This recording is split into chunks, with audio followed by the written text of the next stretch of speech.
Praise the lord. నిజమైన స్వరం ఫిబ్రవరి 28, 2026 Holi prayer home సంఘం వారి అనుదిన వాగ్దాన పరిచర్య. దేవుడు మిమ్మును పూర్ణులుగా చేసి స్థిరపరిచి బలపరచును. పేతురు రాసిన మొదటి గ్రంథము 5వ అధ్యాయము 10వ వచనము. ప్రియమైన దేవుని సంగమా, మన ప్రభువైన యేసుక్రీస్తు వారు ఈరోజు మనకు సెలవిస్తున్న వాగ్దానము, దేవుడు మిమ్మును పూర్ణులుగా చేసి స్థిరపరిచి బలపరచును. ప్రియమైన దేవుని సంగమా, మన ప్రభువు ఎప్పుడూ కూడా మనల్ని విడిచిపెట్టేవాడు కాడు.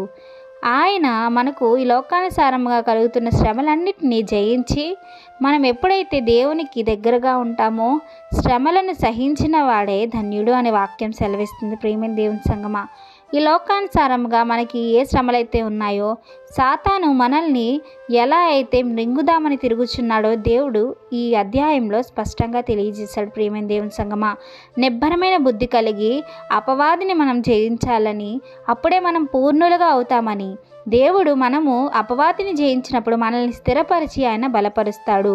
కనుక ప్రియమైన దేవుని సంగమా, మనము అపవాది చేతికి చిక్కకుండా అపవాదిని జయించి శోధనలు కాస్త భరించి మన ప్రాణాలను దేవునికి దగ్గరగా చేసుకోవడానికే దేవుడు కోరుకుంటున్నాడు. మనం ఎప్పుడూ కూడా మన యావత్తు చింతపడుతూ ఉంటాము, కానీ మనకంటే ఎక్కువగా మన మీద చింత మన ప్రభువుకి చాలా ఉంది. ప్రేమైన దేవుని సంగమా, ఈరోజు నీవు చింతపడకు, దిగులపడకు, నిబ్బరమైన బుద్ధి కలిగి ఆయన యందు నమ్మకముంచి ముందుకి సాగు. ప్రభు చెప్పిన మాటల్లో అడుగుజాడల్లో నడుచుకో.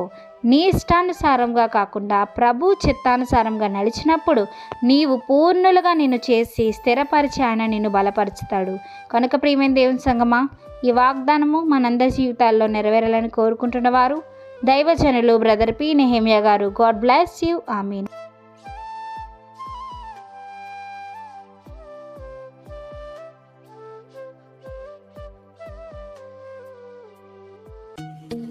Hi friends, holy prayer home Gajuwaka Sangama వారు మాట్లాడిన విలువైన దేవుని సందేశములను మీరు వినటానికి మా యొక్క యూట్యూబ్ ఛానల్ హోలీ ప్రేయర్ హోమ్ను సబ్స్క్రైబ్ చేసుకొని పక్కనున్న బెల్ ఐకాన్ క్లిక్ చేయగలరు.